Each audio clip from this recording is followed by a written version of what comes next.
corner. Look at that. Paul Lee. Kula sa cucumber. Hirap yan. Started out hot earlier. Trying to get off a good start here, Paul Lee. Missed his first, but then made the next three and missed the money ball. Look at the way he loops that shot. Paul Lee can't get the money ball to go. This is going to be an important shot for him.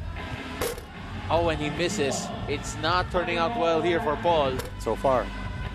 Has to recover. Has to do it now. This is the money rack. And that doesn't fall there for Paul. Uncharacteristic from Paul Lee. But that's an important one. He's on out 12. Can he go on a run here? He needs to.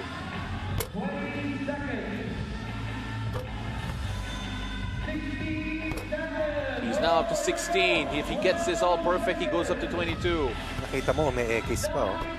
Gumigilid pa. Oh, in and out for Paul. And that means he will end his championship round with only 20 points. I say only, coach, He had because 28 that was last year. 28 last year, and he had 26 in the first round. Still a good rally for Paul Lee. Nagsasorry na si Paul. But at the moment here, we're going to take a quick break here as we get set to see Chris Newsome challenge Paul Lee and his 20-point performance here in the championship round. You're watching the PBA All-Star 2024 from the City of Smiles and Bacolod City. Don't go away.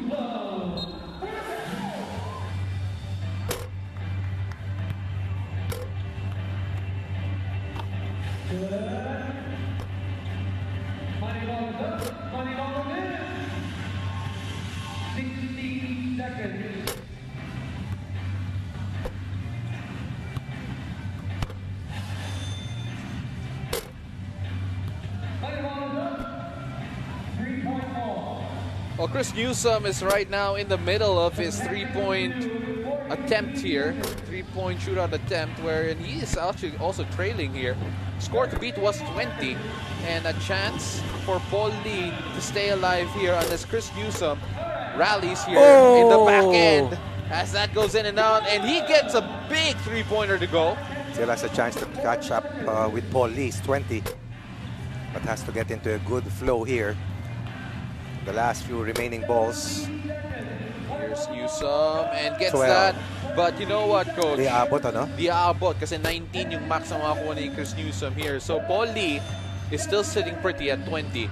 And a chance here for Calvin Oftana to come out. Again, as I've told you off air, the difficult part was these are two of the earliest shooters that we saw among the 12 who took their shots in the first round. At matagal-tagal, ang pinakamainit, si Calvin Oftana. Let's see if it pans out for Calvin.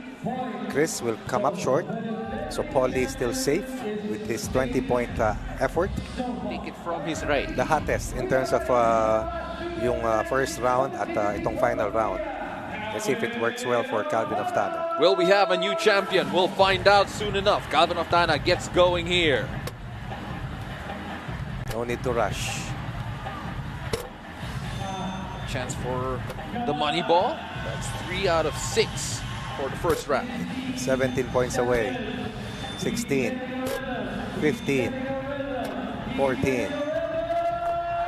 And we're counting down, and Paul Lee is cheering Calvin Oftana on.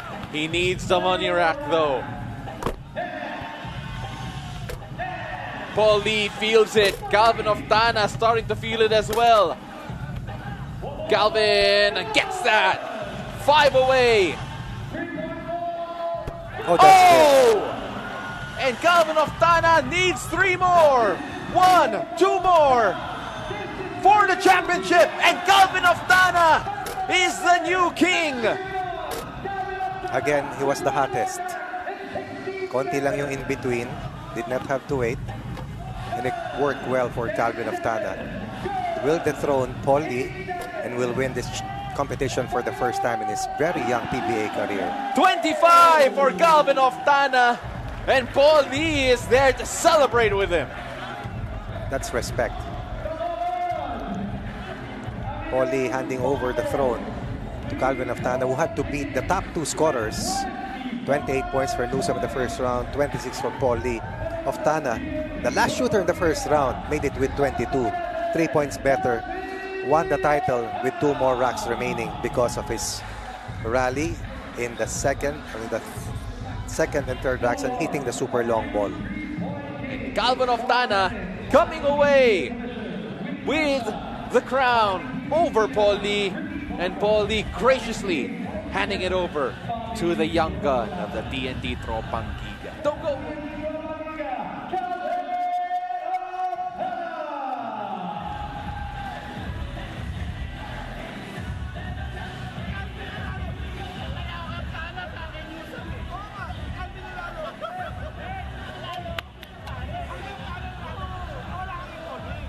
₱30,000 pesos richer.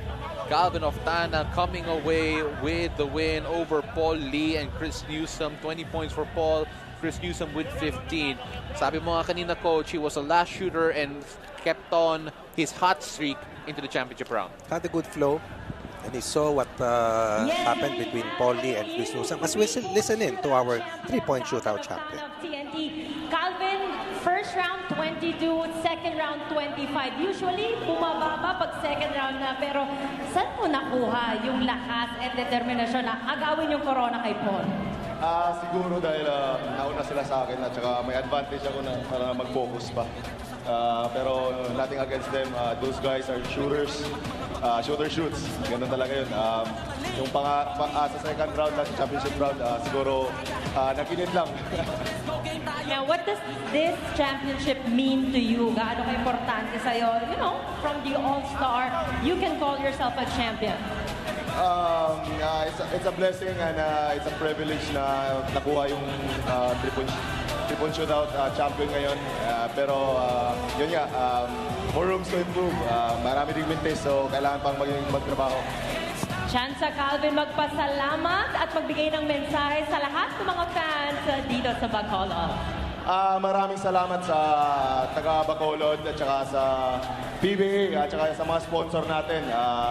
Salamat sa pag-accommodate sa amin dito, sa family ko, sa wife ko, at saka sa anak ko na nandito ngayon away from Dumaguete. And binabati ko yung family ko dyan, Oftana family, Novera family, and yung mga kaibigan ko. And shout out Chan Papi. Congratulations, our new 3-point kid, Calvin Oftana.